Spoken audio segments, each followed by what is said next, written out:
আলহামদুলিল্লাহি রব্বিল আলামিন ওয়াসসালাতু ওয়াসসালামু আলা সাইয়্যিদিল মুরসালিন আম্মা বা'দ ফাআউযু বিল্লাহি মিনাশ শাইতানির রাজীম বিসমিল্লাহির রহমানির রহিম আসসালাতু ওয়াসসালামু আলাইকা ইয়া রাসূলুল্লাহ আসসালাতু ওয়াসসালামু আলাইকা ইয়া হাবিবাল্লাহ আসসালাতু ওয়াসসালামু আলাইকা ইয়া নবিয়াল্লাহ ওয়া আলা আলিকা ওয়া আসহাবিকা ইয়া নূরাল্লাহ। মাদানী চ্যানেলের দর্শকবৃন্দ, কাছে কিংবা দূরে থেকে, দেশ কিংবা প্রবাস থেকে যারাই আমাদের দেখছেন, আমাদের সাথে আছেন, সবাইকে জানাই একরাশ প্রীতি ও শুভেচ্ছা। আপনারা সকলেই দেখছেন আপনাদের অত্যন্ত পছন্দনীয় অনুষ্ঠান তাবিঈগণের বৈশিষ্ট্য। ইনশাল্লাহ আমরা একজন মর্যাদাবান তাবিঈ বুজুর্গ রহমতুল্লাহ তাআলা আলাইহি এর জীবনের কিছু বিশেষত্ব বৈশিষ্ট্য সম্পর্কে জানার আমরা চেষ্টা করব। আসুন অনুষ্ঠানের শুরুতে আমরা দুরূদ শরীফের একটি ফজিলত শ্রবণ করে নিই। প্রিয় নবী রাসূল আরবি সাল্লাল্লাহু আলাইহি ওয়াসাল্লাম ইরশাদ করেছেন, সল্লু আলাইয়া ওয়াজতাহিদু ফিদ দুআই ওয়া কুলু আল্লাহুম্মা সাল্লি আলা মুহাম্মাদিন ওয়া আলা আলি মুহাম্মাদ।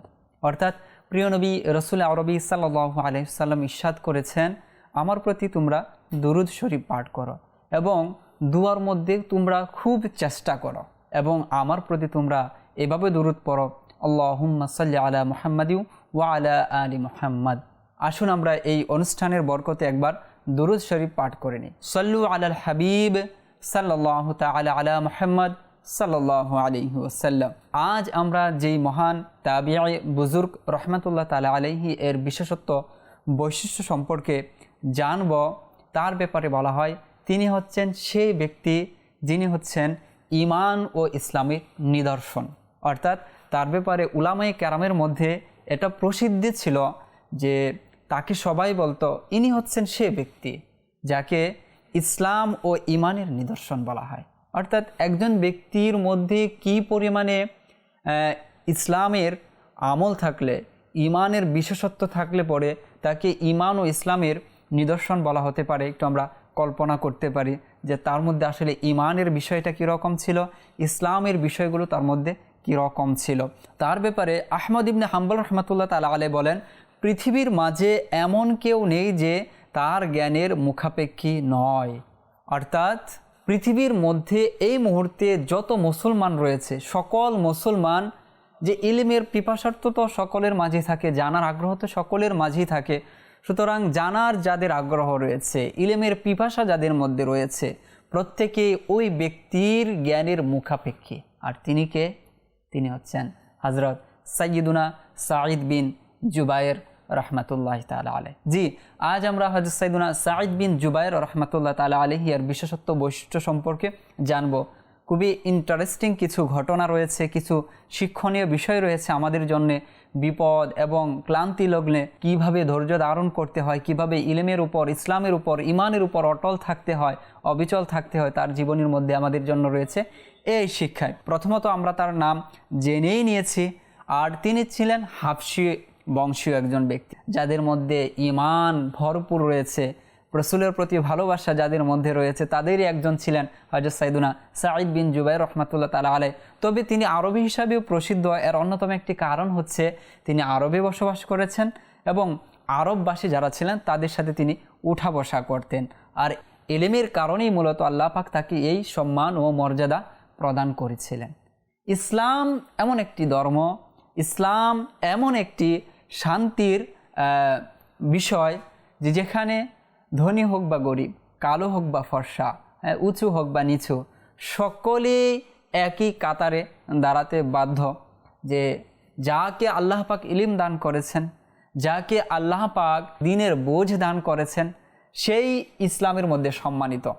আর এটাই করেছেন, আরবের মধ্যে তিনি বসবাস করেছেন, অথচ আরবের সাদা মানুষগুলো, আরবের সুন্দর মানুষগুলো তাকে সম্মান করেছে, শ্রদ্ধা করেছে শুধুমাত্র ইলমের কারণে, শুধুমাত্র জ্ঞানের কারণে। এমনকি এই মানুষগুলোই তাকে উপাধি দিয়েছে তিনি হচ্ছেন ইসলাম ও ঈমানের নিদর্শন।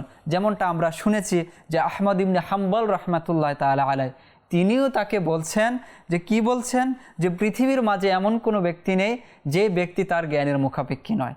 তো বোঝাই যাচ্ছে যে তিনি কত বড় জ্ঞানী ব্যক্তি ছিলেন এবং তার মর্যাদা ও মাকাম কীরকম ছিল। আর ইসলাম আমাদেরকে এই বার্তাও আমাদেরকে শিখাচ্ছেন যে এখানে কালো হোক বা ফর্সা হোক, ইলিম যার মাঝে রয়েছে, ইমান যার মাঝে রয়েছে, ইসলামের শিক্ষা যার মাঝে রয়েছে, সে কখনো ছোট হতে পারে না, তার মর্যাদা ইসলামের মধ্যে রয়েছে।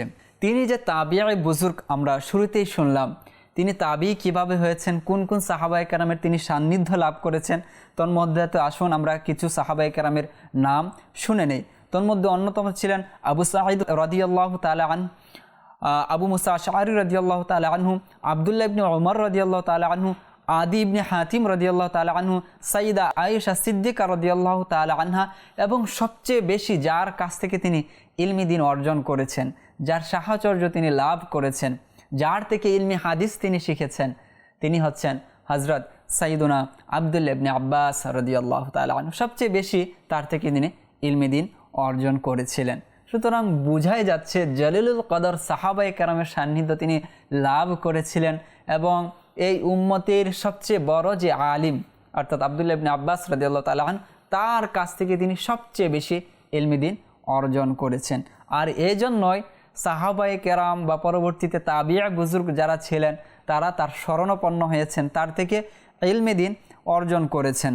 যখন তিনি মানুষদেরকে ইলিম শিক্ষা দিতেন, ইলিমের ব্যাপারে তিনি মানুষদেরকে দরস দিতেন, তখন তাকে বিভিন্ন সময় বিভিন্ন প্রশ্ন করা হতো। তন্মধ্যে কিছু প্রশ্ন আমরা আসুন শুনে নেই, যেগুলো আমাদেরও জানা উচিত। আমরা প্রায় সময় এই বিষয়গুলো শুনি, বিশেষত মাদানী চ্যানেলের মধ্যে আমরা খাউফে খোদা অর্থাৎ খোদাবিধি সম্পর্কে আমরা শুনি যে খাশিয়াতে ইলাহি যে রয়েছে সেই ব্যাপারে। তো তাকেও প্রশ্ন করা হয়েছিল যে খোদাবিধি কাকে বলে। তো তিনি বলেন, খোদাবিধি হলো অন্তরের সেই ভয় ও শঙ্কার নাম যা বিদ্যমান থাকলে পরে বান্দা আল্লাহর অসন্তুষ্টি থেকে বেঁচে থাকে। অর্থাৎ খৌফে খুদা বা খুদাবিতি কাকে বলে, এর মাধ্যমে আমরা জানতে পারলাম যে সেই ভয়, সেই শঙ্কার নাম যা মানুষের অন্তরে সর্বদা থাকে, যে ভয় এবং শঙ্কার কারণে বান্দা আল্লাহর অসন্তুষ্টিমূলক কাজ থেকে সর্বদা বেঁচে থাকে। তো এটাই হচ্ছে মূলত খুদাবিতি। তাকে প্রশ্ন করা হলো যে আল্লাহর জিকির কি, এটা আমাদেরও প্রশ্ন।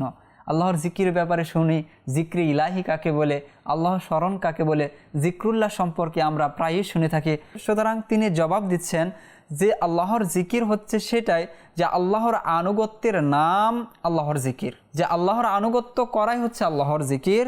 যে আল্লাহর আনুগত্য করেছে সে আল্লাহর জিকির করেছে, আর যে আল্লাহর আনুগত্য করেনি, অবাধ্য করেছে, সেই হচ্ছে গাফেল। অর্থাৎ জিকির স্মরণ করা আর গাফেল মানে উদাসীন থাকা। যে আল্লাহর আনুগত্য করেনি, অবাধ্য হয়েছে, কোনো এক বিধান আল্লাহ পাক নাজিল করেছেন, নামাজ, হজ, রোজা, যাকাত, অনুরূপভাবে আমরা যদি দুনিয়াবী বিষয়গুলো দেখি, মানুষের হক রয়েছে, তো এইগুলো থেকে যারাই মুখ ফিরিয়ে নিয়েছে তারাই মূলত গাফেল। আর যারা এগুলো বাস্তবায়ন করেছে, যারাই আল্লাহ পাকের এই হকগুলো, এই আদেশগুলো যথাযথভাবে বাস্তবায়ন করেছে, সে আনুগত্য করেছে, আর সেটাই হচ্ছে আল্লাহর জিকির। সুতরাং দুইটা বিষয় আমরা সহজভাবে বুঝে নিলাম যে খাউফে খুদা বা খুদাবিতি কি এবং জিক্রে ইলাহি অর্থাৎ আল্লাহর জিকির কি। আল্লাহ পাক আমাদেরকে এই বিষয়গুলোর উপর আমল করার তৌফিক দান করুন। আরও একটি বিষয়, আরও একটি বৈশিষ্ট্য, বিশেষত্ব তার মাঝে খুবই বেশি পরিমাণে ছিল, সেটা হচ্ছে খতমে কোরআন, কোরআন তেলাওয়াত এবং তারাবির নামাজের মধ্যে কোরআন শরীফ খতম করা। বলা হয়ে থাকে রমজান মাসে বিশেষভাবে তিনি তিলাওয়াত করতেন। যেমনটা আমাদের সমাজে আমরা দেখি যে আমরা আমাদের মা, আমাদের ফুফু, আমাদের দাদি, তাদেরকে দেখেছি যে রমজান মাসে অধিক হারে তারা কোরআন তেলাওয়াত করেছেন। আমাদের আত্মীয় স্বজন, প্রতিবেশী, বাবা, দাদা যারা ছিলেন তারা কি করতেন? কোরআন তেলাওয়াত করতেন। যদিও এখন এটা মিসিং হয়ে যাচ্ছে, তবে আমরা এটা দেখেছি এক সময় ছোটোবেলায়। এই যে বুজুর্গানের দিন থেকে কিন্তু এটা আমরা পেয়েছিলাম। আমরা আমাদের আত্মীয় স্বজন যা মুরব্বী যারা ছিলেন তাদের মধ্যে এটা দেখেছি। তো তিনিও কি করতেন? রমজান মাসে বিশেষভাবে তিলাওয়াত করতেন। বলা হয় তারাবির নামাজে তিনি দাঁড়িয়ে দাঁড়িয়ে কোরআন তিলাওয়াত করতেন, অর্থাৎ জামাতের মধ্যে তিনি ইমামতি করছেন, তিলাওয়াত করছেন।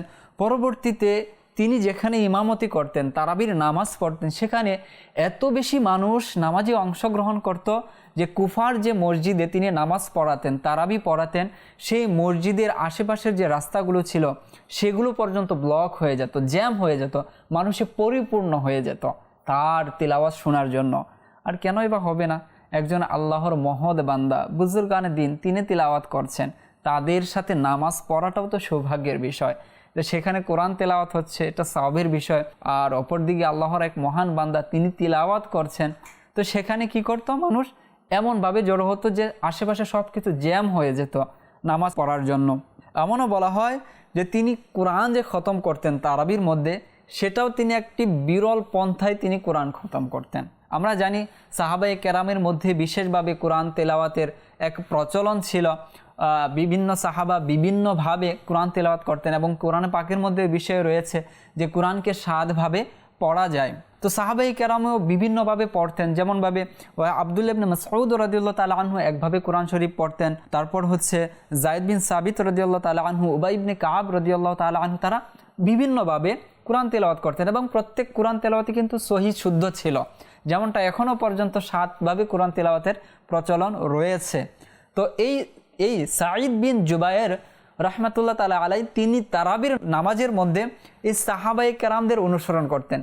এক এক দিন তিনি এক এক সাহাবায়ে কেরামের পন্থা অনুযায়ী, নিয়ম অনুযায়ী কোরআন তেলাওয়াত করতেন। যেদিন তিনি প্রথম দিন উদাহরণস্বরূপ তিনি আব্দুল্লাহ ইবনে মাসউদ রাদিয়াল্লাহু তাআলা আনহু যেভাবে কোরআন তেলাওয়াত করতেন সেভাবে করেছেন। দ্বিতীয় দিন তিনি কি করতেন, হযরত সাইয়্যিদুনা যায়েদ বিন সাবিত রাদিয়াল্লাহু তাআলা আনহু যেভাবে পড়তেন সেভাবে তিলাওয়াত করতেন। তৃতীয় দিন কি করতেন, তৃতীয় দিন তিনি উবাই ইবনে কাব রাদিয়াল্লাহু তাআলা আনহু যেভাবে পড়তেন এভাবে পড়তেন। তো এভাবে করে তিনি 10 দিন 10 সাহাবায়ে কেরামের তিলাওয়াতকে অনুসরণ করতেন আর সেভাবে তিনি পড়তেন। এটাও কিন্তু একটা জ্ঞানের বিষয়। আমরা শুধু তিলাওয়াত করতে জানি একভাবে, যে এভাবে তিলাওয়াত করে নেই, জের জবর যেখানে যেটা রয়েছে, তাসদিদ যেখানে যেভাবে যেটা দেওয়া হয়েছে আমরা কিন্তু সেটাই পড়তে পারি, অন্যটা কিন্তু পারি না। এক তো হচ্ছে আমরা যেটা জানি সেটাও তো করি না। কিন্তু এই সকল বুজুর্গানে দিন প্রত্যেক সাহাবায়ে কেরাম কীভাবে তিলাওয়াত করতেন সেটাও তারা অনুসরণ করেছেন, সেভাবে তারা মুখস্থ করেছেন এবং নামাজের মধ্যে সেটা বাস্তবায়ন করেছেন। তো এটা তার একটা ভিন্ন একটা আমল ছিল যে তারাবির নামাজের মধ্যে তিনি এক এক দিন এক এক সাহাবায়ে কেরামের তিলাওয়াতকে অনুসরণ করতে তিলাওয়াত করতেন। আর এভাবে তিনি লাগাতার 10 দিন করতেন। পরে আবার 11তম তারাবিতে তিনি আবার শুরু থেকে আব্দুল্লাহ ইবনে মাসউদ রাদিয়াল্লাহু তাআলা আনহু থেকে আবার শুরু করলেন, এভাবে আবার 10 দিন। তো এইভাবে করে তিনি সম্পূর্ণ কোরআন তেলাওয়াত করতেন। আল্লাহু আকবার কবীরা। এমন বলা হয় যে তিনি যে নামাজ পড়াতেন তার নামাজের মধ্যে খুশু খুজু বিনয় এই ভাবগুলো সমাজের মধ্যে ছড়িয়ে পড়েছিল এবং সকলে চাইতো তার পিছনে নামাজ পড়ার জন্য। এবং কিতাবের মধ্যে এও এসেছে সেখানকার যে সকল আলিমে দিন ছিলেন, ফকিহ ছিলেন, মুহাদ্দিস ছিলেন, তারা তো আসতোই, সাধারণ মানুষ তো আসতোই। এমনকি যে তখনকার যুগের খলিফা যারা ছিল, খলিফার বড় বড় পদে যারা ছিল, উচ্চপদস্থ ব্যক্তি যারা ছিল, যেমন হাকিম, বিচারক, তারপর হচ্ছে আরাকিনে সালতানাত যারা ছিল, তারাও তার পিছনে নামাজ পড়তে আসতো। কেননা এরকম তিলাওয়াত কোথায় আর পাওয়া যাবে, এরকম ইখলাস সম্পন্ন ইমাম আর কোথায় পাওয়া যাবে। তো এই সুযোগগুলো কেউ হাতছাড়া করতে চাইতো না। অনুরূপী এরকমই করা উচিত। যুগে যুগে এগুলো কিন্তু হয়ে আসছে যে যারা আসলে প্রকৃতপক্ষে বুজুর্গ ব্যক্তি, যারা প্রকৃতপক্ষে আল্লাহর ওলি ছিলেন, তাদের সাথে নামাজ পড়া, তাদের এক মুহূর্ত সংস্পর্শ লাভ করা, তাদের সাহচর্য লাভ করা, এটা অত্যন্ত সৌভাগ্যের বিষয়। সেই সময় মনে করা হতো, আর এখনও তো এটা মনে করা হয়। আল্লাহ পাক আমাদেরকেও বুজুর্গানে দিন যারা রয়েছেন, হক্কানে আলেম যারা রয়েছেন, যাদের মধ্যে ইখলাস রয়েছে, তারা যেখানে যান, যেখানে আসেন, বসেন, সেই সংস্পর্শগুলো আমাদের লাভ করার তৌফিক দান করুন। বিশেষত আমরা প্রায় সময় দেখি যে আমরা শুনি যে খলিফায়ে আমির আহলে সুন্নাত এসেছেন বাংলাদেশে। তো যখন এরকম একজন হক্কানি ব্যক্তি, একজন আল্লাহওয়ালা ব্যক্তি আমাদের মাঝে আসেন, তিনি যখন জুমার নামাজ পড়াচ্ছেন, তিনি যখন বয়ান করছেন, তো সেই বয়ানে আমাদের অংশগ্রহণ করা উচিত। তিনি যেখানে নামাজ পড়াচ্ছেন, যেখানে বয়ান দিচ্ছেন, খুতবা দিচ্ছেন, সেখানে আমাদেরও অংশগ্রহণ করা উচিত। এর মধ্যে ফজিলত রয়েছে। আল্লাহ পাক আমাদেরকে এইগুলো অবলম্বন করার এবং এই ফজিলতগুলো আমাদের লুফে নেওয়ার তৌফিক দান করুন। তিনি এইভাবে তো খতমে কোরআন পড়তেন। তো বলা হয় খতমে কোরআন বা এভাবে তারাবির নামাজ শেষ করার পর সকলে যখন চলে যেত, তখন তিনি আবার একাকী দাঁড়িয়ে দাঁড়িয়ে নফল নামাজ আদায় করতেন। আর এটা করতেন তিনি সেই ফজরের নামাজের আগ পর্যন্ত, সেহরির আগ পর্যন্ত তিনি এভাবে নফল নামাজ পড়তেন। আর সেই নফল নামাজ পড়ার সময় তিনি কোরআন তিলাওয়াত যখন করতেন তখন কখনো জান্নাতের সুসংবাদ, কখনো সুসংবাদ, নেকির সুসংবাদ বা ভালো সুসংবাদ যখন আসতো, তো সেই আয়াতগুলো তিনি বারবার করতেন, তিলাওয়াত করতেন। আবার যেগুলোর মধ্যে শাস্তি বার্তা রয়েছে, জাহান্নামের কথা রয়েছে, শাস্তির আয়াত যেগুলো রয়েছে, এগুলো তিনি বারবার তিলাওয়াত করতেন। আর এগুলো তিলাওয়াত করার সময় তিনি এত জোরে কান্না করতেন আর এভাবে কান্নায় ভেঙে পড়তেন, সাথে যারা থাকতেন বা যারা দেখছেন তারা ভাবতেন এই বুঝি তার ওফাত হয়ে যাবে, এই বুঝি তিনি মৃত্যুবরণ করবেন, এই বুঝি তার ইন্তেকাল হয়ে যাবে। অর্থাৎ খৌফে খোদা তার মধ্যে এরকমভাবে ছিল যে কোরআন তিলাওয়াত করছেন আর আল্লাহর কালাম সত্য। ওমান আসদাকু মিনাল্লাহি হাদিসা, আল্লাহ পাকের কথার চেয়ে আর কার কথা অধিক সত্য হতে পারে। তো সেই কথাগুলো যখন তিনি বারবার পাঠ করতেন তখন তার মধ্যে এক ধরনের ভয় সৃষ্টি হতো, আর সেগুলো তিনি ভেবে অনুশোচনায় পরে তিনি এত জোরে কান্না করতেন, পাশের মানুষ ভাবত তিনি হয়তো এইভাবে কান্না করে আজ মৃত্যুবরণ করবেন, এইভাবে হয়তো তার ওফাত হয়ে যাবে। তো এই বিষয়গুলো, আমলগুলো আল্লাহ পাক আমাদেরকেও করার তৌফিক দান করুন। তার ওফাত কিভাবে হয়েছে এবং বিশেষত এই যে ঘটনাটি রয়েছে, এই ঘটনার সাথে আমাদের অনেক বড় শিক্ষণীয় বিষয় রয়েছে, আর দীর্ঘ একটি ইতিহাস রয়েছে এবং লম্বা একটি ঘটনা রয়েছে যে তিনি শেষ পর্যন্ত কিভাবে ওফাত গ্রহণ করলেন এবং তিনি কিভাবে শহীদ হলেন, এর একটি লম্বা স্টোরি রয়েছে। এই ঘটনার মধ্যে আমাদের জন্য কিছু শিক্ষণীয় বিষয় রয়েছে। ইনশাল্লাহ আমরা ঘটনাও শুনবো এবং এর মধ্যে কি শিক্ষণীয় বিষয় রয়েছে আমরা সেটাও জানার চেষ্টা করব। আমরা জানি ইতিহাসের পাতায় হাজ্জাজ বিন ইউসুফ কত বড় জালিম ব্যক্তি ছিল, এবং এই হাজ্জাজ বিন ইউসুফের যে প্রধান সেনাপতি ছিল তার সেনাপতির নাম ছিল আব্দুর রহমান বিন আশআস। এই হাজ্জাজ বিন ইউসুফ এবং আব্দুর রহমান বিন আশআসের মধ্যে কোনো একটি ঘটনা নিয়ে তাদের মধ্যে যুদ্ধ শুরু হয়ে যায়। আর ঘটনাটি এটাই ছিল যে হাজ্জাজ বিন ইউসুফ বিভিন্ন সময় বিভিন্ন ব্যক্তির উপর জুলুম করত। আমরা জানি যে আব্দুল্লাহ ইবনে জুবায়ের রাদিয়াল্লাহু তাআলা আনহুকে সে শহীদ করেছে। তো এই শহীদ করার পিছনে এই আব্দুর রহমান ইবনে আশআসও কিন্তু সে ছিল। অনুরূপভাবে তার কথায় সে বিভিন্ন জায়গায় বিভিন্নভাবে যুদ্ধ করেছে। তো একটি যুদ্ধ করার পর সে বিভিন্ন গনিমতের মাল, যুদ্ধলব্ধ সম্পদ নিয়ে এই হাজ্জাজ বিন ইউসুফের কাছে আসে। আসার পর তাকে বলে আমরা বিভিন্ন সময় বিভিন্ন জায়গায় যুদ্ধ করেছি আর লাগাতার যুদ্ধ করার ফলে আমরা এখন ক্লান্ত হয়ে পড়েছি, আমাদের কিছু বিশ্রাম দেওয়া হোক, এবং এই যে আমরা গনিমতের মাল নিয়ে এসেছি এখান থেকে আমাদেরকে বাড়তি কিছু টাকা পয়সা দেওয়া হোক, যেন আমরা সময়টা অতিবাহিত করতে পারি, আমরা রেস্ট নিতে পারি। এর মধ্যে যে শাসন ব্যবস্থায় যে কিছু ত্রুটি হয়েছে এগুলো সংশোধন হয়ে যাবে এর মধ্যে। তো যখন এই আবদার সে হাজ্জাজ বিন ইউসুফের নিকট পেশ করলো তখন হাজ্জাজ বিন ইউসুফ এই বিষয়টাকে ভালোভাবে নেয়নি। সে বলল যে এর মধ্যে হয়তো কোনো রাজনৈতিক বিষয় রয়েছে, হয়তো এর মধ্যে সেই সময়টাকে কাজে লাগে কোনো দুর্নীতি করবে বা বিদ্রোহ করবে। তো তখন এই প্রস্তাবের পরিপ্রেক্ষিতে উল্টো তাকে বলল তুমি হচ্ছে কাপুরুষ, তুমি হচ্ছে বীরু, যে তুমি এখন যুদ্ধে আর যেতে চাচ্ছ না, তুমি হয়তো দেশের বিরুদ্ধে কোনো কাজ করতে চাইছো। এভাবে তাকে সেখানে লাঞ্ছিত করলো, অপমান করলো। তো যে প্রধান সেনাপতি ছিল আব্দুর রহমান বিন আশআস, সে এটাকে মাইন্ডে নিয়ে নিল। সেখানে সে কোনো প্রতিক্রিয়া জানায়নি। পরবর্তীতে এসে তার অধীনস্থ যারা ছিল, জেনারেল যারা ছিল বা সাহসী যারা ছিল বা হাজ্জাজ বিন ইউসুফের কর্মকাণ্ডে যারা বিরূপ হয়ে গেছিল, তার কর্মকাণ্ড, তার কাজগুলো যারা মেনে নিতে পারছিলেন, তাদের সাথে সে পরামর্শ করে সে সিদ্ধান্ত উপনীত হলো যে হাজ্জাজ বিন ইউসুফের সাথে সে যুদ্ধ করবে, লড়াই করবে। পরবর্তীতে আব্দুর রহমান বিন আশআস হাজ্জাজ বিন ইউসুফের সাথে লড়াই করে এবং একটি এলাকা সে চিনিয়ে নিতেও সক্ষম হয়। পরবর্তীতে আব্দুর রহমান বিন আশআস সে আরও উদ্বুদ্ধ হয়, যেহেতু আমি একটি এলাকা ইতিমধ্যে নিয়ে নিয়েছি, আমি ইরাককেও এর হাত থেকে কি করব, চিনিয়ে আনব, এর হাত থেকে মুক্ত করব। আর তার এইদিকে হাজ্জাজ বিন ইউসুফ এমন কিছু সিদ্ধান্ত নিল যেগুলো ইসলাম বিরোধী ছিল, যেগুলো ইসলামের সাথে যায় না।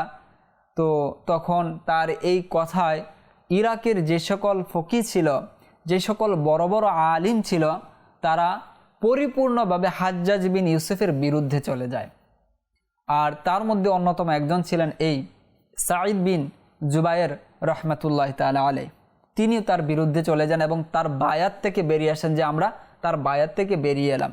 তো এইদিকে আব্দুর রহমান বিন আশাস আর ইরাকের যে সকল আলেম এবং জনসাধারণ তারা সকলে মিলে তারা কি করলো, হাজ্জাজ বিন ইউসুফের বিরুদ্ধে দাঁড়ালো এবং একটি যুদ্ধ সংগঠিত হলো। তো এই যুদ্ধে প্রথমত তো আব্দুর রহমান বিন আশাস বিজয়ের দ্বারপ্রান্তে চলে যায়। পরবর্তীতে হাজ্জাজ বিন ইউসুফ আস্তে আস্তে তাই আব্দুর রহমান বিন আশাসকে পরাজিত করে এবং আব্দুর রহমান বিন আশাস এখান থেকে পলায়ন করে অন্যত্র চলে যায়। এই পর্যন্ত ছিল তো যুদ্ধের ঘটনা এবং তাদের রাজনৈতিক একটি ইস্যু। পরবর্তীতে এটিকে কেন্দ্র করে যে সকল উলামায়ে কেরামগণ, হক্কানি আলিমগণ হাজ্জাজ বিন ইউসুফের বিরুদ্ধে দাঁড়িয়েছিল, আর বিরুদ্ধে দাঁড়ানোটাও স্বাভাবিক ছিল। সে যে তৎক্ষণাৎ আইন জারি করেছিল সেটা ছিল শরীয়ত বিরোধী, সেটা ছিল ইসলাম বিরোধী, এবং আলিম ওলামা যারা ছিলেন তাদের এরকমই করা উচিত ছিল, কেননা ইসলামের বিপক্ষে তো তারা যেতে পারবে না। আর অনুরূপী করেছিলেন সাঈদ বিন জুবায়ের রহমতুল্লাহ তাআলা আলাইহি এবং তার সাথে আরও অসংখ্য বেশ কিছু উলামায়ে কেরামগণ। পরবর্তীতে হাজ্জাজ বিন ইউসুফ ফতোয়া জারি করে এবং তার লোকদেরকে সে বলে দেয়, যারা আমার বিরোধিতা করেছিল, যারা আমার বায়াত থেকে বেরিয়ে গিয়েছিল, তাদের সবাইকে গিয়ে বলবে তারা যেন আমার পুনরায় বায়াত গ্রহণ করে এবং এভাবে বলে যে আমরা যে তার বায়াত ভঙ্গ করেছিলাম, আমরা কুফরি করেছি, তো আমরা আমাদের কুফরি থেকে তওবা করছি এবং তার বায়াতে আমরা পুনরায় প্রবেশ করছি। যখন এটা মানুষের মধ্যে ছড়িয়ে দেওয়া হলো এবং মানুষদেরকে ধরে ধরে এভাবে বলা হচ্ছিল যে তোমরা এটা যদি গ্রহণ না করো, এভাবে যদি তোমরা না বলো, তাহলে তোমাদেরকে হত্যা করা হবে, তোমাদেরকে কতল করা হবে। তখন যারা দুর্বল মুমিন ছিল, এবং মাসআলাও এটাও রয়েছে যে ঈমান বাঁচানোর জন্য অনেক সময় এই ধরনের যে রয়েছে এটা করা যেতে পারে।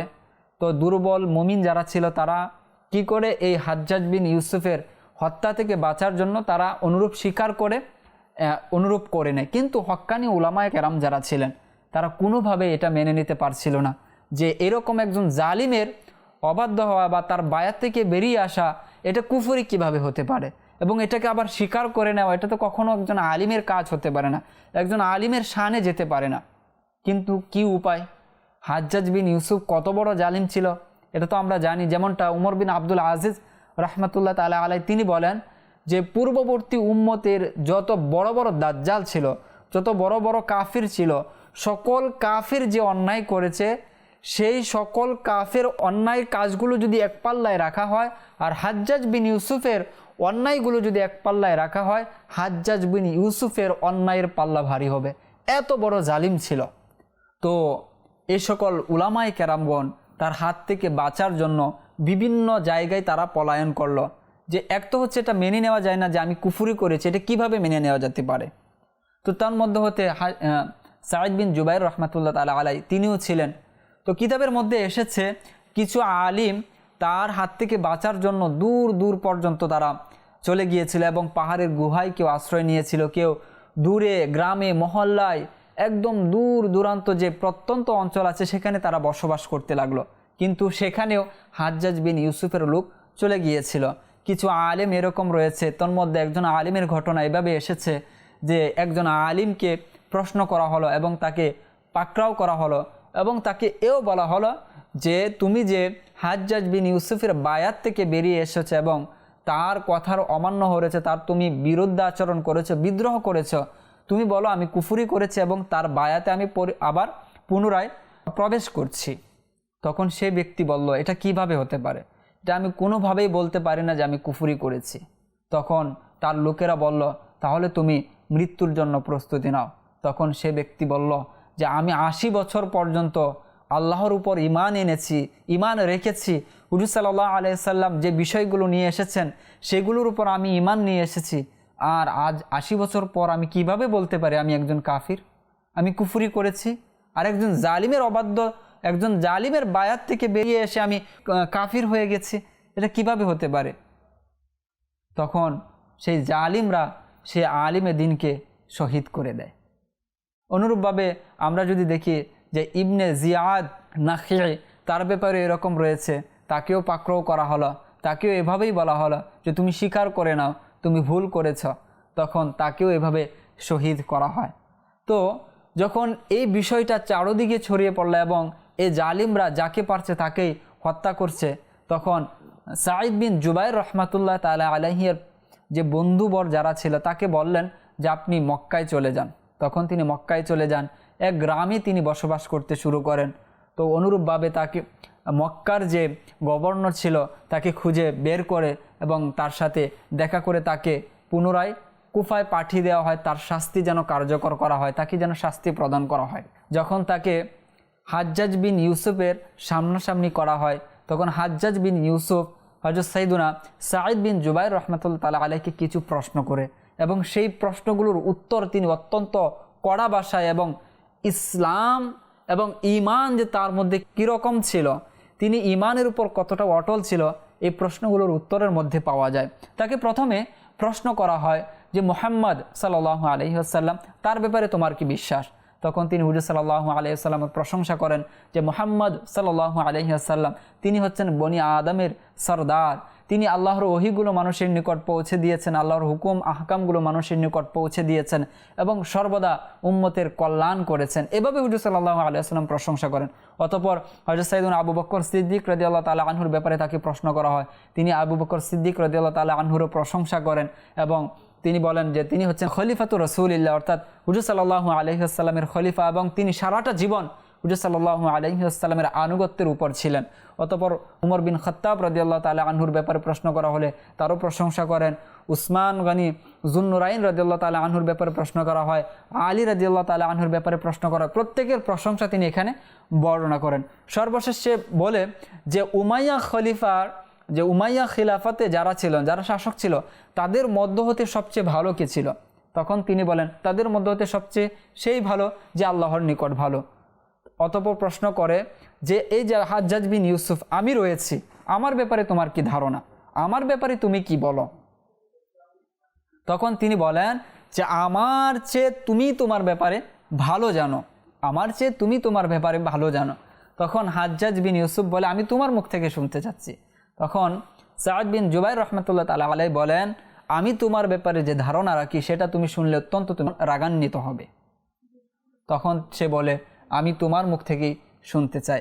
তখন তিনি বলেন যে তুমি হচ্ছ এমন এমন কাজ তুমি সমাজের মধ্যে প্রচলন ঘটিয়েছ যেটা কোরআন ও সুন্নাহ বিরোধী, ইসলাম বিরোধী এবং এমন এমন আদেশ তুমি জারি করেছ যেটা মুসলমানদের মধ্যে ফিতনা তৈরি করেছে। এই কথা শুনে হাজ্জাজ বিন ইউসুফ অত্যন্ত রাগান্বিত হয়ে যায় এবং তাকে শহীদ করার ধমকি দেয়। তখন তিনি খুবই মুচকি হেসে দেন তার কথা শুনে। তখন হাজ্জাজ বিন ইউসুফ বলে এই কথায় হাসির কি রয়েছে? তখন তিনি বলেন যে আমি এজন্য হাসছি, তুমি এরকম কাজ করতে যাচ্ছ অথচ আল্লাহ পাক তোমাকে দেখছে, আল্লাহ পাককে তুমি ভয় করছো না, তুমি আমার সাথে আজ যা করছো তোমার সাথে অনুরূপ এই পৃথিবীতে ঘটবে। তখন সে কি করে তাকে শহীদ করার জন্য যে জিনিসের মাধ্যমে শহীদ করা হবে সেটা আনতে বলা হয়। তখন তিনি এইভাবে দোয়া করেন ইন্নী ওয়াজহাতু ওয়াজহিয়া লিল্লাযী ফাতারাস সামাওয়াতি ওয়াল আরদা হানিফা ওয়া মা আনা মিনাল মুশরিকিন। তো এটা বলার পর যখন প্রকৃতপক্ষে সেই বিষয়টা নিয়ে হয় যেখানে তাকে শহীদ করা হবে, যার মাধ্যমে শহীদ করা হবে, অতঃপর তিনি আবারও দোয়া করেন। অতঃপর দোয়া যখন করেন তখন হাজ্জাজ বিন ইউসুফ সে বলে তোমার মুখ থেকে বারবার কোরআনের আয়াত বের হচ্ছে, তোমার মুখই আমি বন্ধ করে দিচ্ছি। অতঃপর তাকে মুখ নিচে দিয়ে তাকে শুয়ে দেওয়া হয় আর এভাবেই তার গলায় চুড়ি চালিয়ে দেওয়া হয়, এভাবেই তাকে শহীদ করে ফেলা হয়। তো এই ছিল এক মর্মান্তিক ঘটনা, এই ছিল এক আমাদের জন্য এক অতুলনীয় শিক্ষা যে ইসলামের উপর, ইমানের উপর কতটা দৃঢ় থাকতে হয়, কতটা অবিচল থাকতে হয়, কখনো জালিমের সামনে মাথা নত করতে নেই, কখনো সত্য থেকে বিচলিত হতে নেই। তিনি আমাদেরকে শিখিয়ে গিয়েছেন তার এই জীবনদানের মাধ্যমে, জীবনকে উৎসর্গ করার মাধ্যমে। অতঃপর এই হাজ্জাজ বিন ইউসুফের কি ভয়াবহ পরিণত হলো যখন হযরত সাইয়্যিদুনা সাঈদ বিন জুবাইর রাহমাতুল্লাহ তাআলা আলাইহিকে এভাবে সে শহীদ করলো। এর কিছুদিন যেতে না যেতে সে এমন রোগে আক্রান্ত হলো যে তার জ্বর হয়, এই জ্বরের কারণে সে বেহুশ হয়ে যায়, আবার তার হুঁশ ফিরে আসে, আবারও সে বেহুশ হয়ে যায় এবং সে নিজের মাথাকে বারবার দেয়ালের সাথে বাড়ি দিয়ে বলে যে আমাকে বাঁচাও, আমাকে বাঁচাও, সাঈদ বিন জুবাইর আমার গলা চেপে ধরেছে, আমাকে তার হাত থেকে বাঁচাও। তো এভাবে করতে করতে সে দেয়ালে নিজের মাথাকে ঠুকতে ঠুকতে সে শেষ পর্যন্ত এই পৃথিবী থেকে বিদায় নেয় এমনকি তার মৃত্যুর পর এক ব্যক্তি তাকে স্বপ্নে দেখে এবং তাকে প্রশ্ন করে যে আল্লাহ পাক তোমার সাথে কীরকম আচরণ করেছে। তখন সে বলে, আমি পৃথিবীতে যত মানুষকে অন্যায়ভাবে শহীদ করেছি, আল্লাহ পাক প্রত্যেকের শহীদ করার কারণে আমাকে এখানে প্রত্যেকের মৃত্যুর বিনিময়ে আল্লাহ পাক আমাকে মৃত্যু দিয়েছে, এবং সাঈদ বিন জুবায়ের আমি যে তাকে শহীদ করেছিলাম এর কারণে আল্লাহ পাক আমাকে 70 বার হত্যা করেছে। কতটা কঠিন শাস্তি! একবার মৃত্যুবরণ কতটা কঠিন হতে পারে আমরা দেখি যে মৃত্যু যন্ত্রণা কতটা কঠিন রয়েছে। হুজুর সাল্লাল্লাহু আলাইহি ওয়াসাল্লাম বলেছেন যে মৃত্যু যন্ত্রণা কতটা কঠিন, যে যেভাবে বকরির শরীর থেকে যদি কাটা পেঁচিয়ে এর চামড়া তুলে নেওয়া হয় যে কতটা কঠিন হতে পারে, মৃত্যু যন্ত্রণা ততটা কঠিন। আর সেই হাজ্জাজ বিন ইউসুফ, তাকে আল্লাহ পাক বারংবার কি করছেন, এই মৃত্যু যন্ত্রণা দিচ্ছেন, তাকে মৃত্যুর স্বাদ বারবার ভোগ করতে হচ্ছে। সুতরাং দুনিয়ায় আমরা যদিও দেখি যে অনেক বড় ক্ষমতা অধিকারী, অনেক বড় শান শৌকতের অধিকারী, আর এই ক্ষমতার কারণে, এই শান শৌকতের কারণে মানুষের উপর জুলুম করে, এখানেই শেষ নয়, তাকেও আল্লাহ তাআলার কাঠগড়ায় দাঁড়াতে হবে, তাকেও এই ধরনের শাস্তি ভোগ করতে হবে। সুতরাং কারো প্রতি অন্যায় করার পূর্বে, জুলুম করার পূর্বে আমাদের সাবধান হওয়া উচিত, আমাদের সতর্ক হওয়া উচিত। তো এই ছিল সাঈদ বিন জুবায়ের রহমাতুল্লাহ তাআলা আলাইহির কিছু জীবনীর অংশ। সেখানে আমরা জেনেছি ইলমে দিন অর্জনের ব্যাপারে, সেখানে আমরা জেনেছি ইসলামের উপর, ঈমানের উপর অটল কিভাবে থাকতে হয়, ইসলামকে আঁকড়ে কিভাবে ধরে রাখতে হয়, ভালোবেসে ইসলামের উপর সর্বদা অবিচল অটল থাকার তৌফিক দান করুন। আমিন বিজাহিন নবিয়্যিল আমিন। সাল্লু আলাল হাবিব সাল্লাল্লাহু তাআলা আলা মুহাম্মদ সাল্লাল্লাহু আলাইহি ওয়াসাল্লাম।